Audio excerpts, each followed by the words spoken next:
The ceremony to mark the start of the week of mourning and 100 days of remembrance took place at the Kigali Genocide Memorial at Gisozi, where His Excellency Paul Kagame and Her Excellency Jeannette Kagame paid their respects at the graves of the more than 250,000 victims of the genocide against the Tutsi buried there, and also lit the flame of remembrance. In his address, the President of the Republic reflected on the choice Rwandans made all those years ago and the difference it has made. Imagine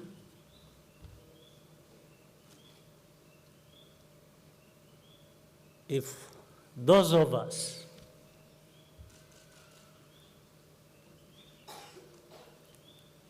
who were carrying arms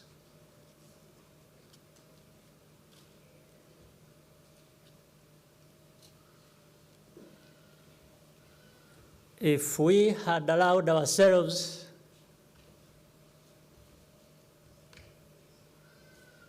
to pursue those who were killing our people,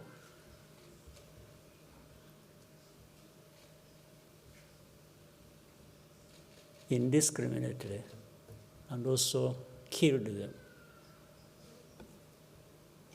First of all, we would be right to do so.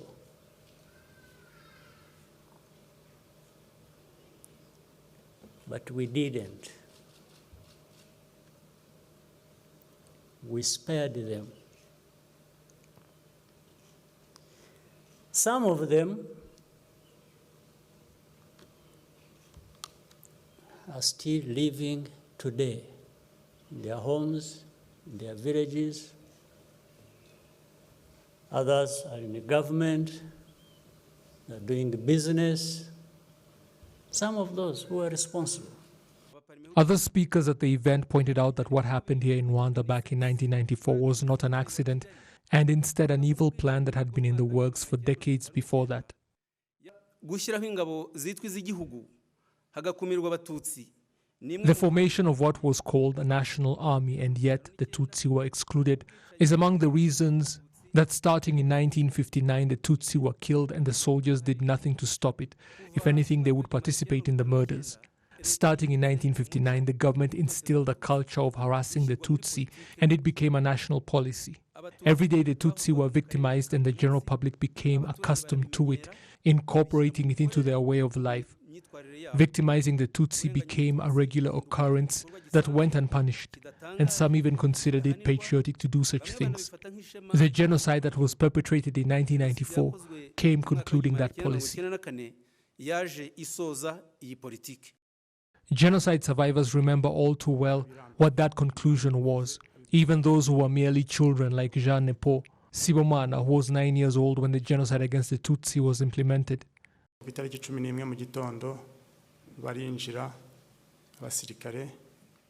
On the morning of the 11th, the soldiers came in, wearing bullet chains and armed.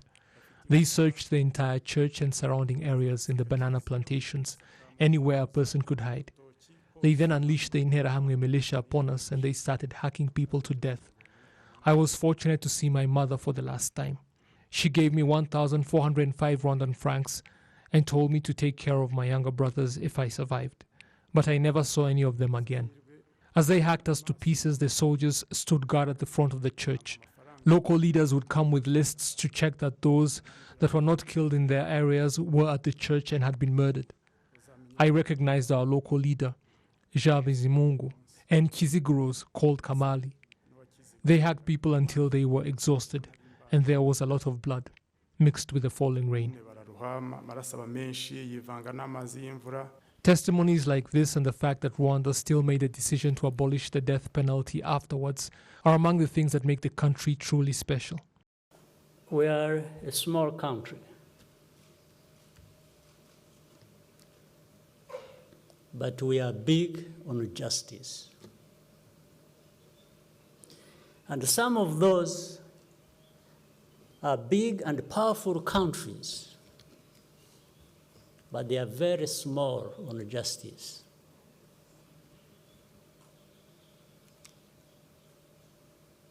They have no lessons to teach anyone because they are part of this history that saw over 1 million of our people perish needed them to speak out, to speak up, to come to their help.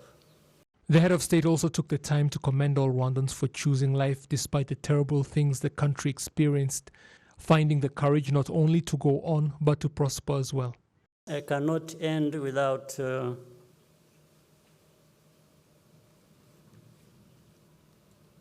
thanking leaders of our country, the citizens of our country, the young people who still find it in themselves to be normal human beings, even given what has happened to them. Like, I'm